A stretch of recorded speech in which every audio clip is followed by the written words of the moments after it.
Maintenant, nous allons passer à notre prochaine partie. Devenir avocat, c'est une chose, mais pourquoi? Pour défendre, pour convaincre. Chacun a un petit peu sa motivation, parce que cette profession est plus qu'un métier, c'est une vocation et il faut une réelle détermination. Vous allez voir, nos étudiants n'en manquent pas. On regarde ça et on en reparle juste après notre micro-trottoir.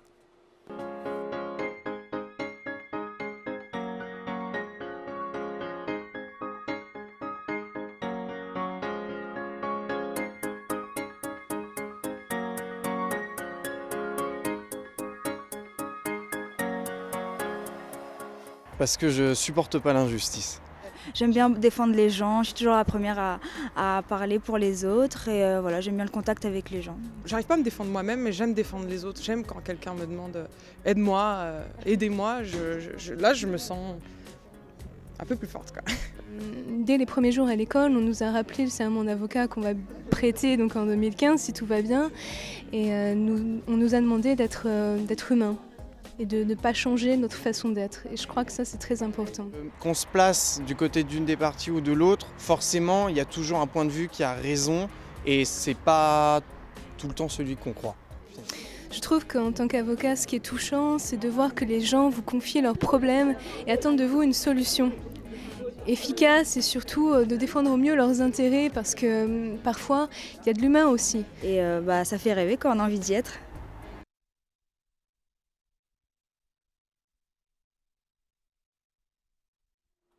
Ils ont envie d'y être, nos étudiants, et on les comprend, surtout s'ils épousent la même carrière que notre invité. J'ai le plaisir de recevoir Maître Hervé Temim. Bonjour. Bonjour.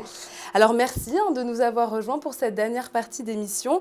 Bon, je vais vous présenter, même si c'est facile, je dois dire. Vous êtes ce qu'on appelle un ténor du barreau, si je crois qu'on peut le dire, avocat et président d'honneur de l'Association des avocats pénalistes. Et vous vous êtes illustré dans de nombreuses affaires, telles que l'affaire Clearstream, Bettencourt, Polanski, pour ne citer que certaines. Et vous publiez cet ouvrage, La défense dans la peau, un titre évocateur où vous revenez un petit peu sur vos anecdotes justement d'étudiants, vos débuts de jeunes avocats et puis vos différentes affaires. Alors nous allons nous pencher un petit peu surtout sur vos débuts d'avocat à Versailles justement. Oui. Donc vous voyez comme Hector qui est lui-même... Voilà, vous voyez, espérons que ça sera la même carrière pour vous. Alors pouvez-vous justement nous décrire un peu ce parcours brièvement au début? Écoutez, moi, je suis un cas un peu particulier, c'est-à-dire que je n'ai fait du droit que pour devenir avocat pénaliste. Et je n'aurais pas été avocat pour faire autre chose que du pénal. Donc je le dis Pourquoi très clairement. le pénal, justement? Vraiment une envie, une vocation, le titre est un peu particulier. Oui, une seconde peau. Pour moi, être avocat, c'est défendre. Je trouve ça tout à fait estimable de faire autre chose que du pénal, mais ça ne m'intéresse pas. Je vous le dis très franchement. Voilà. C'est pas grave, vous avez le droit. Je plaidais dans des contentieux importants, ça m'intéresse, je le fais. Mais disons qu'en gros, je le dis d'ailleurs en parlant des avocats d'affaires, c'est une formule qui prête à sourire, mais qui est pourtant le reflet de ma pensée, à mon avis, de la vérité. La différence entre l'avocat d'affaires et l'avocat pénaliste, c'est que chez l'avocat d'affaires, il vaut mieux être à la place du client, et chez l'avocat pénaliste, il vaut mieux être à la place de l'avocat. Moi-même, j'ai un caractère très peu procédurier. Je m'occupe très peu de mes affaires ou de ma vie personnelle. Je n'aurais pas aimé m'occuper pour d'autres d'affaires que je traite peu pour moi-même. J'aime défendre les gens. Pour moi, la justice, c'est quelque chose qu'on subit, beaucoup plus qu'on actionne. Comment vous dire? C'est mon tempérament, j'aime défendre. Donc pour moi, défendre, c'est évidemment faire du pénal. Mais à chacun sa nature. Vous avez commencé très jeune, à peine 21, 22 ans, je crois. 21 ans, oui. Et donc, quel souvenir vous avez de votre première plaidoirie? Car quand on a 21 ans, 22 ans, c'est quand même impressionnant, j'imagine, une cour. Écoutez, ma première plaidoirie, c'est pas ce qui m'a le plus marqué. Je m'en souviens, mais c'était vraiment une toute petite affaire. Je me souviens des premières affaires importantes que j'ai eues dès la première année, où j'ai prêté serment, puisque j'ai plaidé aux assises à 21 ans, ce qui est quand même effectivement impressionnant, surtout que j'ai plaidé dans un dossier pour quelqu'un que je n'ai jamais vu, avec un dossier qui n'a jamais été entre mes mains, parce que c'était un avocat qui avait C'est souvent les conditions de travail des avocats.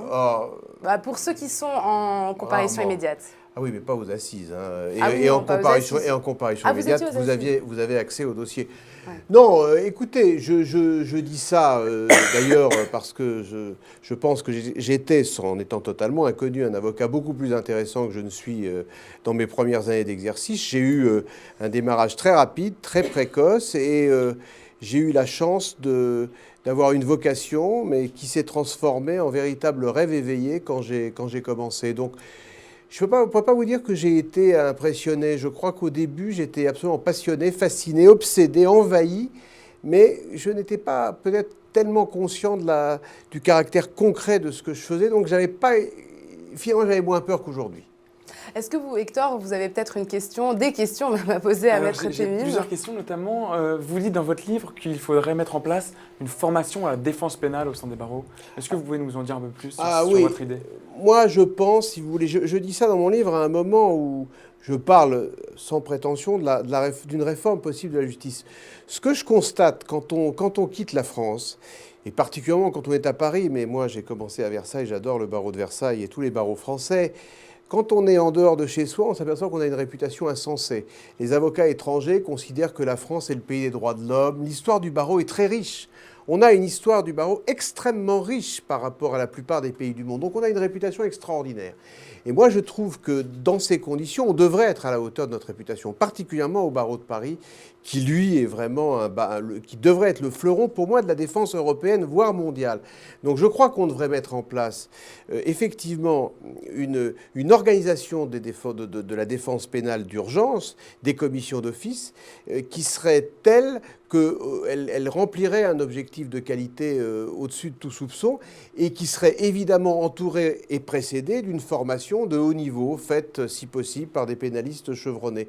C'est un projet qui a existé au barreau de Paris il y a déjà plus de 20 ans, qui avait à l'époque suscité une opposition extrême parce que les pénalistes avaient peur, ou les avocats dans l'ensemble, mais les pénalistes en particulier, avaient peur qu'on retire un peu à leur précaré une partie importante des affaires pénales.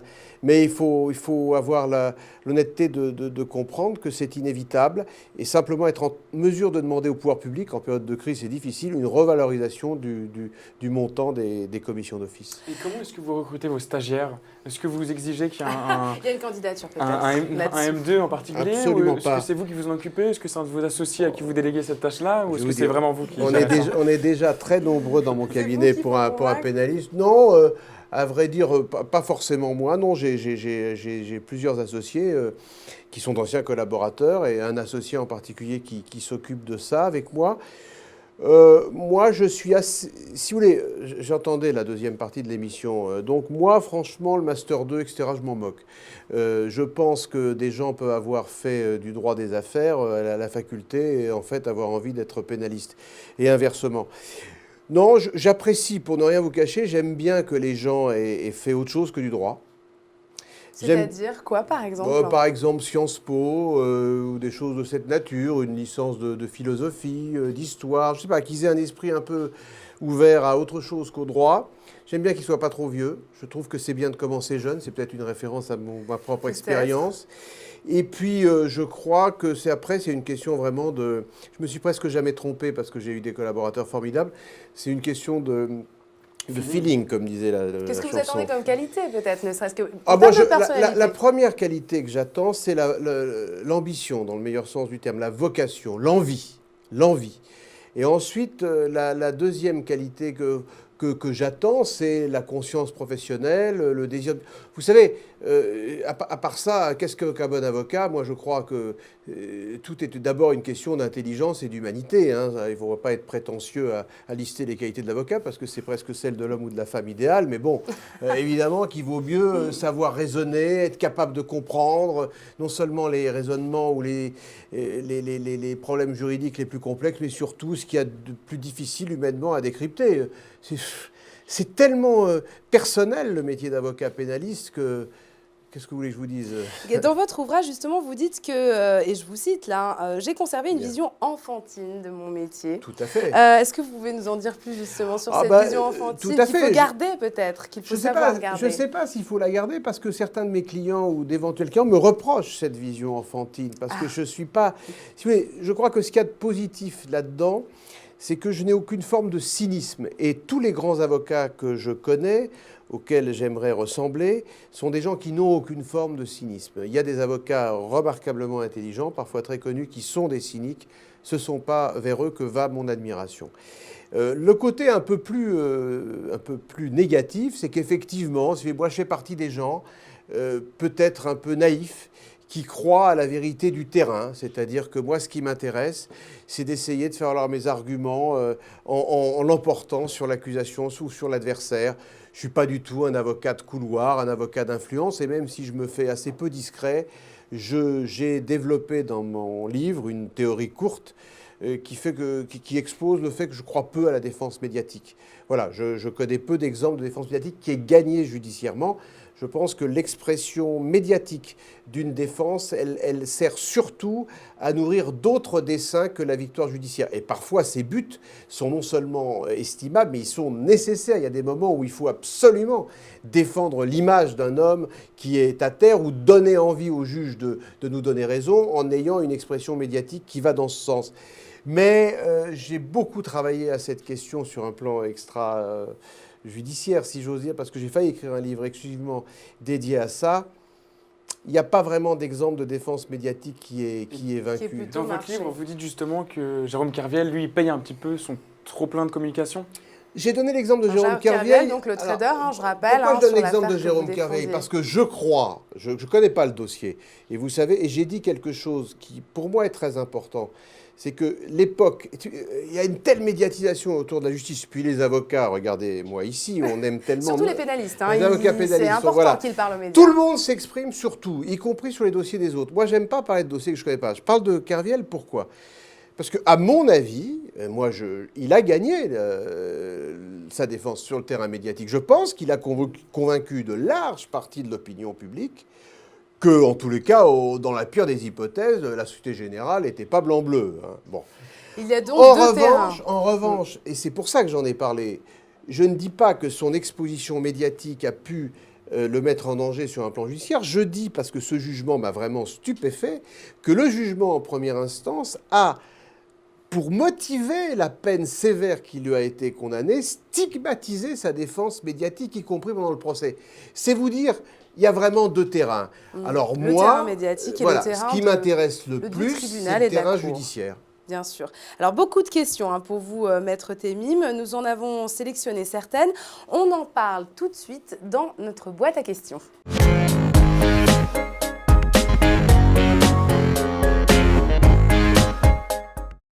On reprend maintenant toutes vos questions. Certains donc n'ont pas été sélectionnés. Toutefois, donc une question de Cindy. Avec l'arrivée d'Internet et en particulier des réseaux sociaux, est-ce que le métier d'avocat est encore le même qu'il y a quelques années, sachant que leurs clients sont de plus en plus informés de leurs droits? Alors, c'est faussement informé parce que les informations qu'on peut avoir sur Internet, il y avait d'ailleurs une affaire sur des avocats, des faux avocats sur Internet. Est-ce que vous avez l'impression que vous êtes face à des nouveaux clients qui ont plus de culture juridique? Ou au contraire, ils pensent en avoir peut-être par la médiatisation en fait pas du tout? Franchement, non. La réponse est clairement non. J'ai senti aucune différence. Non, aucune. Mais oui, je comprends, la question est tout à fait juste. Moi, je ne la sens pas parce que peut-être que je m'occupe aujourd'hui, je suis un avocat expérimenté, je m'occupe d'affaires souvent importantes dans lesquelles les clients ne se positionnent pas de la même manière par rapport à nous. Je suis persuadé qu'effectivement, comme moi, si je vais chez un médecin qui est pianote avant, etc., franchement, non. Je crois que ça ne change pas du tout la nature de votre métier. Non, ça la change sur un autre terrain qui est le terrain médiatique, mais là, c'est quand on a des affaires de notre ampleur. Alors, une question de Marie maintenant. Hormis pour les grandes villes telles que Marseille ou Lyon, est-il sérieux de penser qu'un avocat spécialisé peut exercer en province? Sérieux? J'espère que oui. Sérieux, oui. Alors, non, le problème qui se pose, si vous voulez, c'est de savoir, la question là aussi est pertinente, parce qu'elle recouvre d'ailleurs une réalité. Est-ce qu'on peut être pénaliste exclusivement pénaliste ailleurs qu'à Paris, Lyon ou Marseille? Il y a quelques exemples. Bon, d'abord, il y a le barreau de Lille, qui est une espèce de pépinière de pénalistes, avec Éric Dupond-Moretti, bien sûr, qui est tout à fait. le porte-drapeau de notre profession, en tout cas aux assises. Mais il ne plaide pas qu'à Lille, ceci étant. Non, mais justement pas. Non, Mmh. mais il est avocat à Lille, il est pénaliste et il ne fait que ça. Et il y a d'autres exemples. Mais c'est vrai que le fait d'être spécialiste en province, je ne peux pas vous répondre, je n'ai pas la compétence. Est-ce que vous allez en province pour Oui, bien plaider, sûr, pour bien plaider, sûr, bien parce sûr. que vous êtes appelé sur des affaires en province? Bien sûr, bien sûr.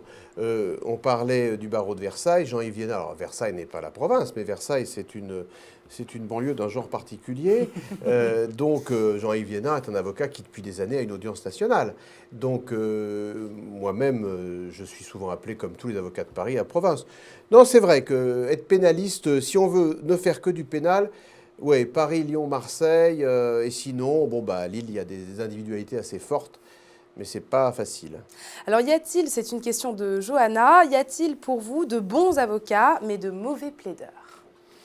Alors, au pénal, mauvais plaideurs, je ne sais pas comment ils s'en sortent. Oui, alors dans mon domaine, dans votre domaine, alors là, ils sont mal. Domaine, non, dans mon domaine, si vous voulez, il y a clairement des gens qui sont plus forts dans une partie du métier que dans d'autres. C'est très difficile d'être un bon avocat en étant un mauvais plaideur, mais il faut définir ce qu'est un bon plaideur. Et pour moi, il y a de très bons plaideurs qui n'ont pas d'éloquence particulière, qui ne sont pas flamboyants. C'est pas ça un bon plaideur, c'est pas quelqu'un qui sait capter l'attention comme ça. Bien sûr que oui, bien sûr que oui. Mais si vous voulez, vous savez, la première qualité d'un avocat, effectivement, quand il plaide, c'est d'être écouté. Alors donc, pour être écouté, il faut avoir un minimum de charisme, de capacité, de conviction, etc. Mais c'est ce que vous avez à dire, souvent, qui fait qu'on vous écoute. Il ne faut pas le cirque, les effets de manche tels que l'opinion publique les imagine. Ce n'est pas ça du tout notre métier. Un bon plaideur, c'est pas forcément un bon comédien. Vous voyez ce que je veux dire? Tout à fait. Mais évidemment qu'il y a encore aujourd'hui des plaideurs absolument remarquables et que moi j'ai été attiré dans le métier et fasciné par des plaideurs fantastiques et des plaidoiries qui m'ont laissé des souvenirs mémorables. Une dernière question maintenant de Chris. Faut-il mieux être un avocat spécialisé ou généraliste? Quel est le meilleur choix de l'étudiant pour sa vie professionnelle? Vous avez commencé tout de suite pénaliste, vous avez été généraliste pour faire la main un peu comme on dit? Non, moi mon exemple n'est vraiment pas à suivre, c'est une autre époque. J'ai commencé très jeune, un peu comme un enfant gâté qui était censé suivre ses études. Donc bon, la période était différente, les commissions d'office étaient gratuites, personne n'en voulait, j'en ai eu beaucoup. Non, je pense que dans des grands barreaux, clairement, il vaut mieux être spécialiste. Je crois que malheureusement, la période des avocats généralistes, dans les grands barreaux, dans les grandes villes, est un peu révolue. Et d'ailleurs, moi-même, j'y crois assez peu. Je crois, pour ma part, je ne pratique pas beaucoup d'autres matières. Je crois que la base du droit, c'est quand même le droit des obligations. Le droit civil, moi, personnellement, ça m'a passionné pendant mes études. Le droit pénal, il faut en connaître les fondements. Et la procédure pénale est quelque chose de capital quand on fait du pénal. Mais je crois qu'il faut avoir vraiment une base solide en droit civil, mais qu'ensuite, vraiment, si on peut être spécialiste, c'est bien mieux. Très bien, alors vous pouvez voir toutes ces anecdotes intéressantes sur votre vie, votre carrière dans La défense dans la peau. Je rappelle aussi quelques autres ouvrages pour compléter aussi la bibliothèque des jeunes étudiants, Art et techniques de la plaidoirie. Un ouvrage aussi très, très bel ouvrage de Diane Rondeau sur la féminisation de la société, Ces femmes et justice, très bien illustré, vous allez voir. Ensuite, un dernier ouvrage sur les palais de justice de France d'Étienne Madrange. Tout ça, bien sûr, aux éditions LexisNexis. Merci beaucoup, Maître Temim, d'être venu. Merci à Hector aussi de s'être prêté au jeu de cette émission. Nous vous souhaitons bonne chance, Hector, pour vos épreuves et votre carrière. Merci à vous de nous avoir suivis. J'espère que nous vous avons su répondre à toutes vos questions. On se retrouve très vite pour un nouvel épisode de Droit vers la réussite. En attendant, bonne réussite à tous.